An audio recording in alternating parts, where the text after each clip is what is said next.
Hey, what's up guys, it's DarkArmedDuelist, and today I'm going to be doing an Evilswarm deck profile. So I'm really excited for this deck because I'm actually playing this deck a little bit differently than the previous profiles, and I've done a lot of work on the way this deck actually plays. So we've gone a little bit more towards the origins, all puns intended, of the way this deck actually worked to begin with, where you're focusing on just summoning Ophion and passing against your opponent with a bunch of floodgates, which is really cool to be able to do, especially with the way this deck functions. So without further ado guys, don't forget to like, comment, subscribe, hit the bell on this so you can become part of the notification squad, and definitely check out that Patreon down in the description below because we have some awesome rewards for you guys, like getting your name in the description of every single video, getting a signed card sent in the mail, or even getting to request a deck profile every single month you are a patron, just like this one. So without further ado guys, let's get straight on into this.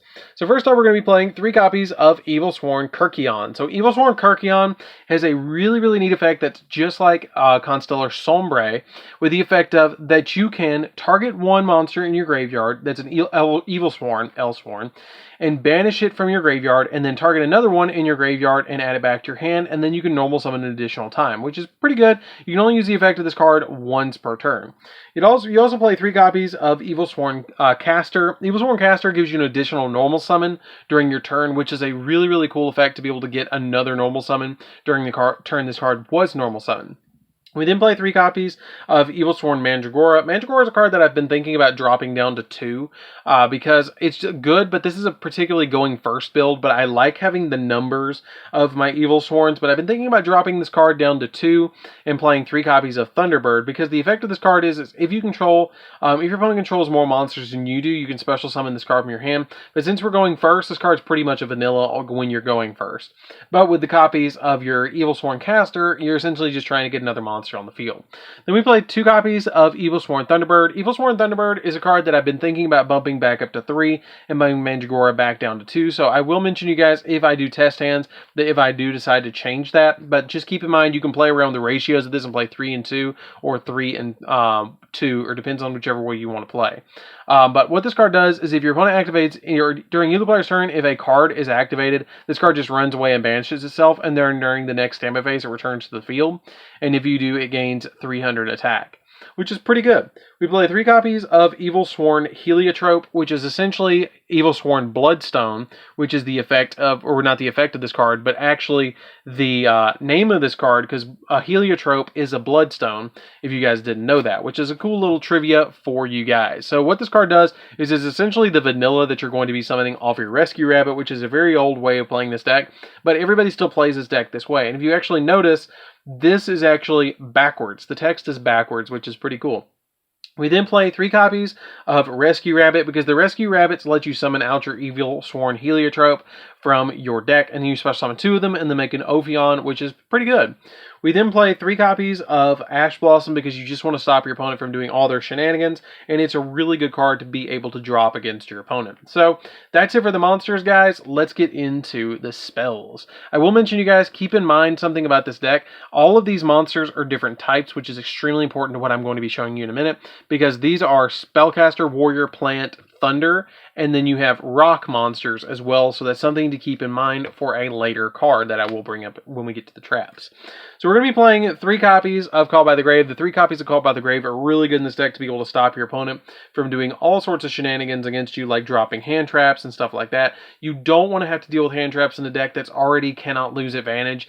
Like if I normal summon out my Rescue Rabbit and they do something against me where I can't special summon from my deck, I'm in a really bad position. So that's why Ash Blossom is really bad for this deck to get Ash Blossomed.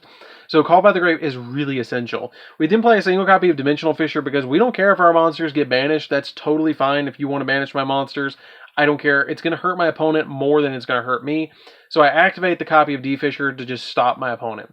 1 copy of Double or Nothing, because this deck has a big problem with not being able to make really big monsters. So you have to rely a little bit on the Utopia engine to be able to get those really big monsters on your side of the field. It's really important to be able to do that. And you guys know if I can make rank 4s, I'm going to be playing Utopia Double in the deck, because Utopia Double is an insane card and it's really good in this deck. We then play 2 copies of Infestation Pandemic. Infestation Pandemic is searchable in this particular build, which is really cool off the Ophion. You're always going to search this off of Ophion, because all you're going to do is detach a material from this card and then search the copy of Infestation Pandemic directly from your deck, which is really cool. We're then going to be playing 2 copies of Pot of Desires. This deck is another one of those decks that you don't really have any combo pieces in the deck, so it doesn't really matter if you banish a copy of your Kyrkion, but the only important thing that I have to mention to you guys is you don't want to banish your copies of Heliotrope, because if you banish your Heliotropes, you've banished 2 of your 3 Heliotropes, you're in a really bad position. So you want to activate your Desires last to get your combo pieces once you make your Ophion off of your Rescue Rabbit, or once you've established an Ophion, hold your Desires until you get Ophion on the field. Because after that, it's fine if you make your Rescue Rabbit dead. It doesn't matter anymore. We then play 3 copies of Allure of Darkness. The Allure of Darkness really helps out in this deck because it helps us get to what we need in this deck as quickly as possible to be able to get out our floodgates. It helps us get our copies of the monsters that we need, like Rescue Rabbit and stuff like that. And it helps us get to our Ophion even faster, which is really, really good to be able to dig through the deck and get those cards. So that's it for the spells, guys. Let's get into the traps. So for the traps, we're going to be playing a single copy of Macrocosmos. Macrocosmos is really good in here because it makes it so you can banish all cards that go to the graveyard, which is any card that goes from the field to the graveyard, which is really good. Again, we don't really care about what goes from the field to the graveyard. It doesn't matter to us. So Macrocosmos is an extremely good card to play against your opponent because a lot of decks do care, but we don't. So it's really good. 1 copy of Infestation Infection. This card's really good because it lets you shuffle an Evilswarm monster from your hand or face up from your side of the field into the main deck, and then add an Evilswarm monster from your deck to your hand. So if you have like Heliotrope in your hand, then you can shuffle it back into the deck to make your Rescue Rabbit live again, which is really good. We then play 3 copies of Eradicator Epidemic Virus, which is probably my favorite card in the entire deck because you can flip this card and deal with so many problematic spells and traps. You can call it either spells or traps, and for the next 3 turns that your opponent draws, you get to see every card that they set, every card that they draw, everything, and get to just call either spells or traps, and they have to send either spells or traps to the graveyard. This card is insane, and I'm still amazed that this card is at 3 again. Because it's been at 3 for like 3 formats, and I'm still like amazed that this card even is back. Like it won me an ARG. Like this is one of my favorite cards.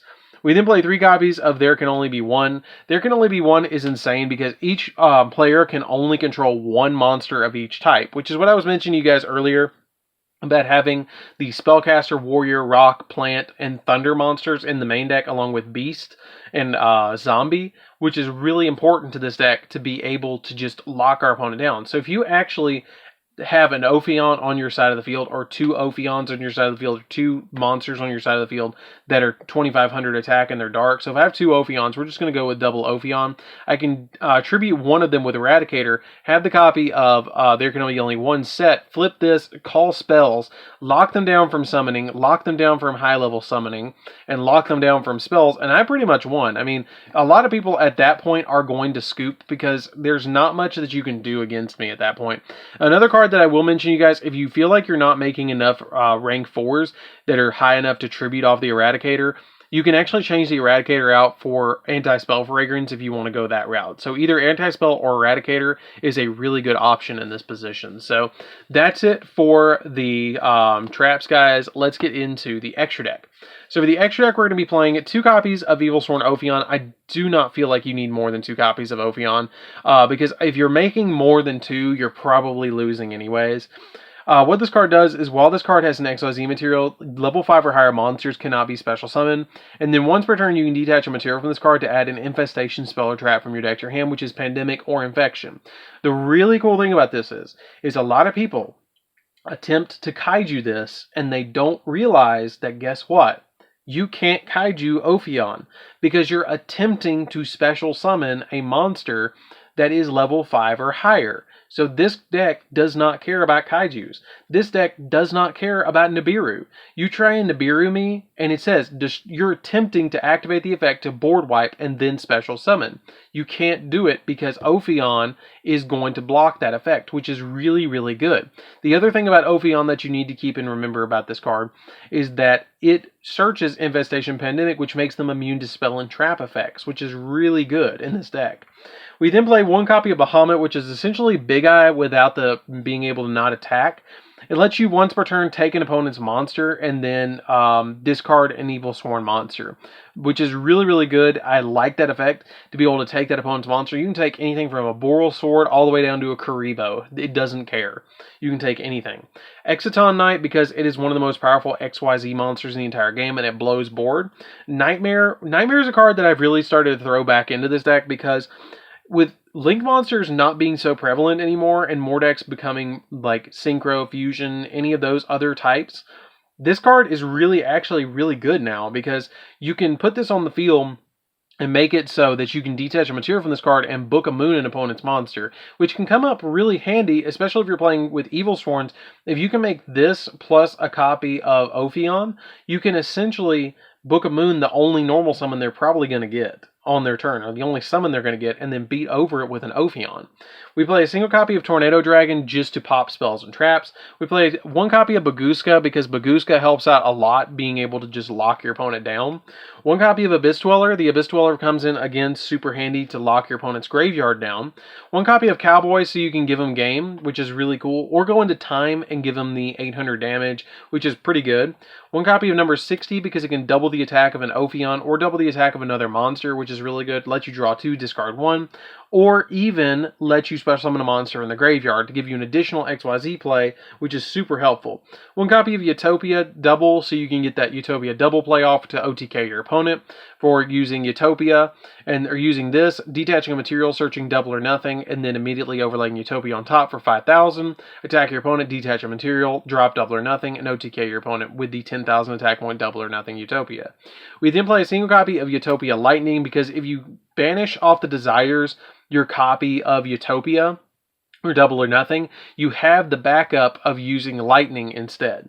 We played 2 copies of Utopia, which is really helpful in the deck to be able to stop our opponent with the double or nothing attack, to be able to OTK for 10,000 damage, which is really good. And you have the utility to go into either or twice. Now, the really cool thing about this is you can drop a Utopia. I threw Utopia in here for the utility, but if you feel like you want to play something like an Underclock Taker for a Link monster, you can play that instead, or a Boral Sword. I don't recommend any Link 4s because you're not going to put that many monsters on board in this deck. You're going to summon... There's moments that you realize with this deck that if I can put 4 monsters on board, I'm going to want to make 1 of 2 of these instead of 1 Link 4. Because I'm going to want to make Ophion and then maybe a copy of Evilswarm Nightmare on my side of the field, or Tornado Dragon or Abyss Dweller, instead of going for my copies of a Link 4. We then play a single copy of Steelsworn Origins. Steelsworn Origins is one of the cards I was mentioning at the very beginning of the video. I play this as a one-of in the deck now because I'm not playing the Torrentials anymore. I'm not playing the Mirror Force anymore. They're good, and you can play the deck that way. And if you want to see how I was playing that deck before, it was back in the March update, and the update before that, I was playing 3 of this and 3 Ophion, and playing a build where you were summoning this and Ophion and protecting the Ophion with this. But I find that it's not quite as good as a lot of people think. And the more I play tested the deck, the more I wanted to play it how it used to be played. And I really liked that build, but I really wanted to play it the old school way, and so I changed it to this particular build. So I'm just playing a single copy of Steelsworn Origins, because it's a good card to be able to swarm the board, but this deck is not about swarming. It's about making Ophion and putting floodgates to protect it. So that's it for the deck, guys. I hope you did enjoy it. It's a really fun deck to play around with. I highly recommend that you give this deck a try. It's fairly budget. I don't feel like Evilswarms are very expensive at all. I haven't looked at their price tag in a while, but they weren't expensive when I got them like 6 or 7 years ago, and they haven't got any support since then. It's a really fun deck to play around with, and it's a very floodgates-based deck that if you want to just summon an Ophion and pass, you can, and then put a bunch of set cards face down. So that's it for the deck, guys. Don't forget to like, comment, subscribe, hit that bell notification, become part of the notification squad, and definitely tell me what you think of this deck down in the comments down below, and we'll see you guys in the next video. See you later, guys.